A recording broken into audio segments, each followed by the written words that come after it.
hindi po makaapekto kahit pa yung pag-appear doon ni Duterte at ni VP Duterte. Lalo magtataka ang tao siguro, ako nagtataka, bakit nag-effort pa silang dalawa na dumepensa sa isang tao na akusado sa mga napakasiseryoso at mabibigat na offenses laban sa mga pinaka-vulnerable sa ating lipunan. Mga batang pinili. Naks man. Yung mga style na ganyan, bulok na yung style na yan eh. Yung sasabihin mo kagad na mga inosenteng, mga bata, mga kababaihan. Mga inosenteng, mga batang, mga kababaihan. Bakit nyo kailangan ipagtanggol ang mga nag-alipusta sa mga batang, mga kababaihan?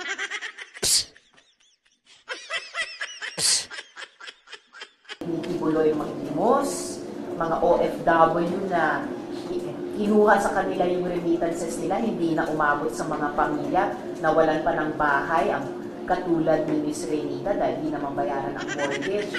Yung mga Pakikialaman mo na naman yung gift-giving, love gift nila eh.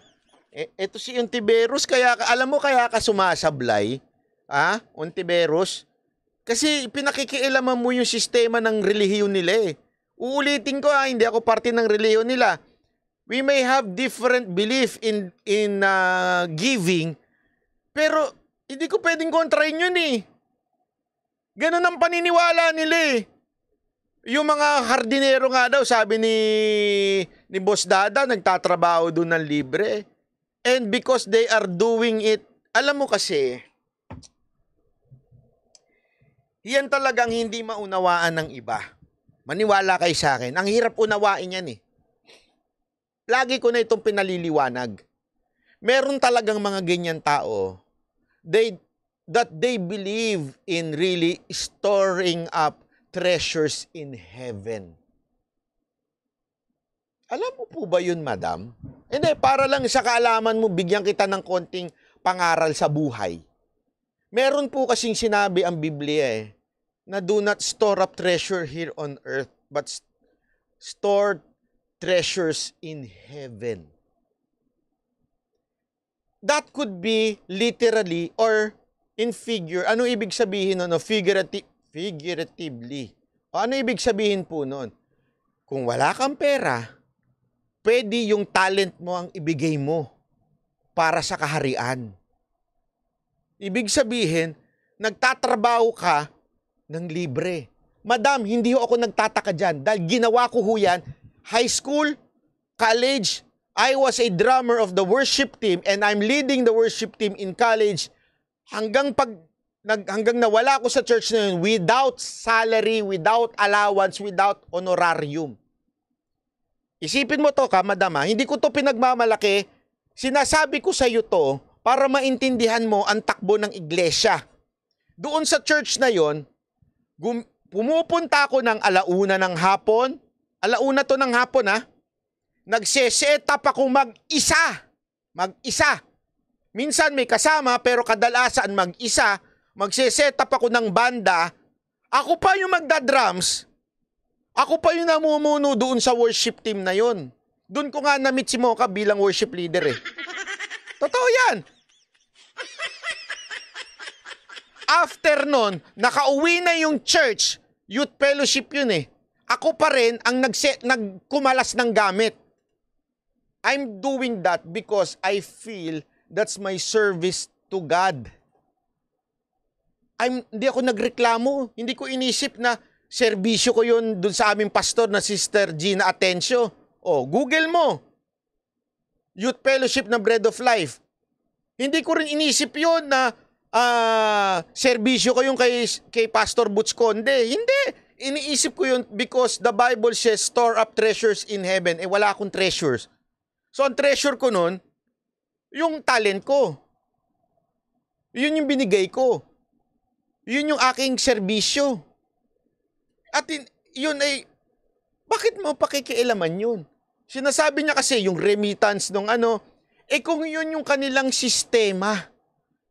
Ang sistema kasi daw dyan, although Again, I'm not saying na tama yun o yun ay biblical, yun ay problema na ho nila yun. Ang sistema nila dyan, ang lahat ng mga membro nila, binibigay ang buong buo, lahat, para sa iglesia. Tapos yung iglesia, sila ang magbubuhay dun sa church. Ganun ang sistema nila eh. Anong gagawin mo? Pakialaman mo yung church? Kung ako sa'yo, magtayo ka na lang ng church mo, sarili.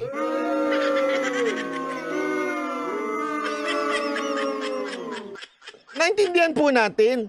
Again hindi ko sinasabing tama yung ginagawa ng church niya. Pero wag niyong pakialaman. Patakaran nila yun eh. Kung ayaw nila, voluntary naman yun. Pwede ka namang umalis. Lumayas ka na. Alam mo, kaya nga ako natuwa eh. Alam mo kung bakit? Kasi may pinipirmahan sila eh.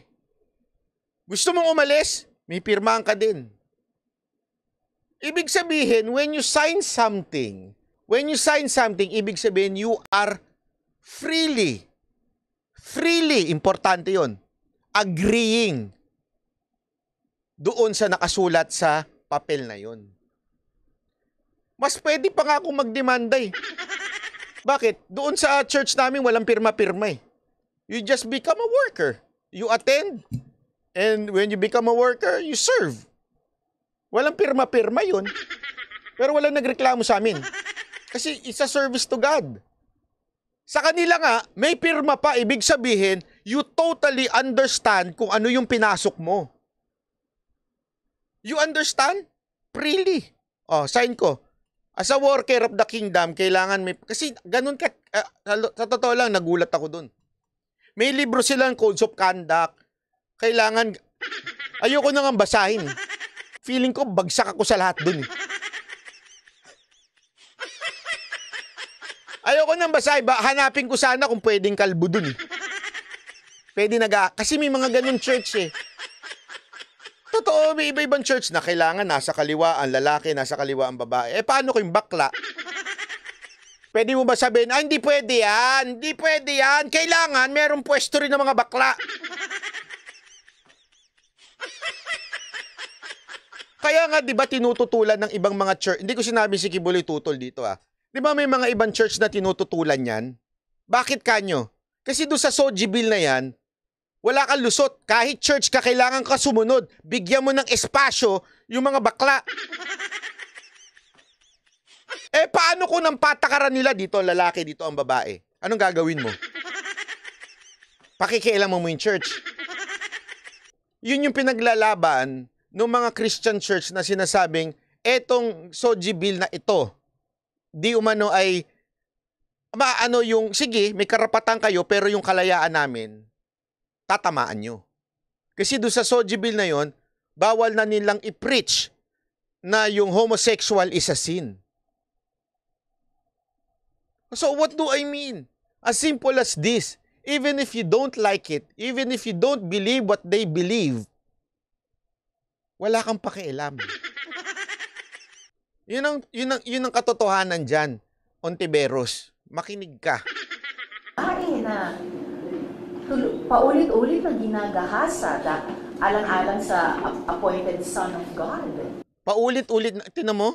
Diyan pa lang sinabi mo ng ginagahasa na ni Kibuloy.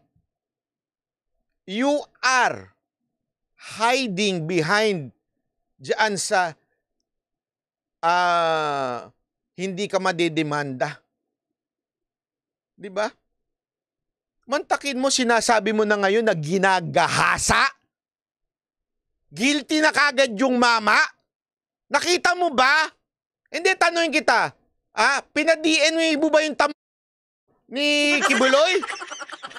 Para malaman mo na talagang ginahasa? Hindi di ba? Tanungin ko kayo. Pinad-DNA ba niya yung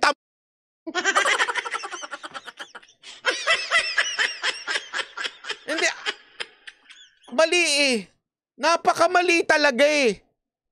Sabihin mong ginahasa dahil lang merong isang nag-akusa? Korte ka? Kailan ka naging judge? Tanungin kita, Ontiveros, kailan ka naging judge? Judge ka ba? Tapos sasabihin ninyo, sumipot ka dito. Hindi. Kung kayo nasa tamang pag-iisip, nasaan na yung, tama, yung sinasabi nito isa eh. Nasaan na yung presumption of innocence? Diba? Na ikaw ay inosente until mapatunayang ikaw ay nagkasala ng korte. Korte. Ulitin ko. Korte ang dapat magpatunay na ikaw ay nagkasala, hindi ikaw, Ontiveros. Tapos, expect mo na gusto mong dumalo si Kibuloy? Tinawag mo siyang rapist na? Sinabi mo, ginahasa na appointed son, yung akusasyon sa kanya. Yung mga babae na paulit-ulit na ginagahasa alang-alang sa appointed son of God. Sana yung effort nilang dalawa, binuhos na lang sa wakas pagdepensa sa ating mga... So, kinukundi na niya yung pagpunta ni Duterte at saka ni BP Sara doon sa event. Kasi nga daw, nag-effort dito sa ginagahasa. Anak ng wete.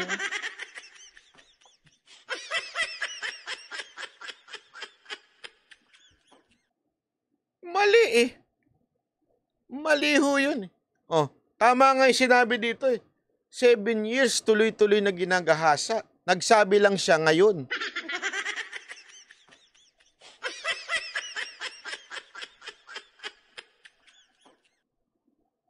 Ito, usapang mature lang ito ha. Usapang mature to, walang kalibugan.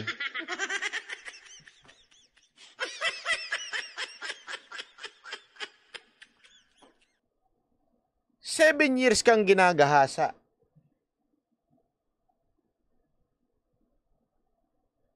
Tapos bigla mo na lang na-realize na ginagahasa pala ako.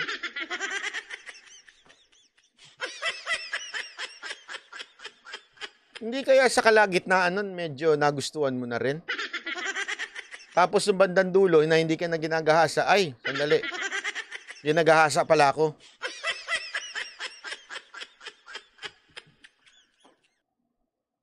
Hindi, tanong ko lang naman yun. Ako, nagtatanong lang naman ako.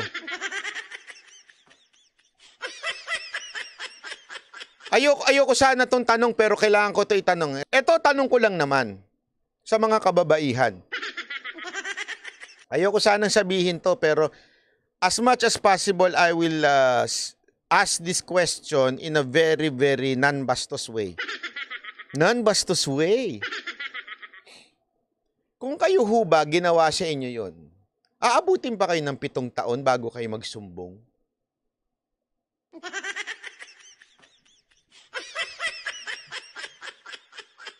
O pagka siguro, hindi ako maintindihan ko pa, kunwari, 1 buwan, ganun. Kasi talagang natakot ka. Pero 7 taon, 6 na taon.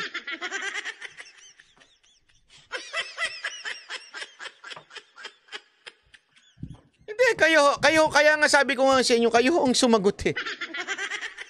Hindi ako, kasi di naman ako pwedeng...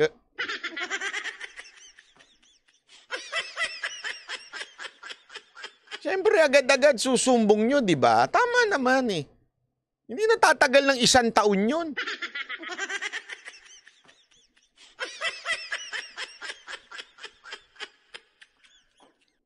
Mangingisda at mga kasundaluhan natin at Coast Guard laban sa pagbubuli sa China. So walang redirect or walang pigil sa patuloy na pagsingil ng account. Alam mo, nung nandun nga kami, yung mga babae doon na magaganda, na mas posible na kung talagang totoo na ganun si Pastor, na malamang mas posible ito mga to. Siguro kung nandun kami, nagwala na yung mga yun, nagsumbong na. Alam niyo kung bakit? Alam mo, ini-expect ko nga doon, sobrang tight ng security. Hindi. Mas madami pa ako security.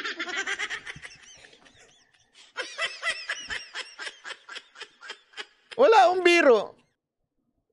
Hindi ho tight yung security. Ibig sabihin, bakit tight yung security? Para, sandali, baka mamaya may pumiyok dito, may mga vloggers. Biglang pumiyok. Biglang merong umamin dito. Kasi ganun yung mga kulto di ba? Yung pinipigilan yung mga membro na magsalita. Yung mga babae doon na magaganda, tuwang-tuwa pa. As in, yung happy sila, nakasmile, amoy mo naman kasi yun eh. Hindi naman tanga kami. Amoy mo yun kung merong, there's something happening here. Sobra kang parang nasa langit. Hindi naman ko sinasabing gano'n na tama na si Kibuloy. Pero hindi ko sinasabing perfect religion si Kibuloy. I'm not saying that. Pero wala kang maaamoy na merong ganong nangyayaring pang-aalipusta sa mga tao doon sa loob. Tuwan-tuwa. Enjoy na enjoy.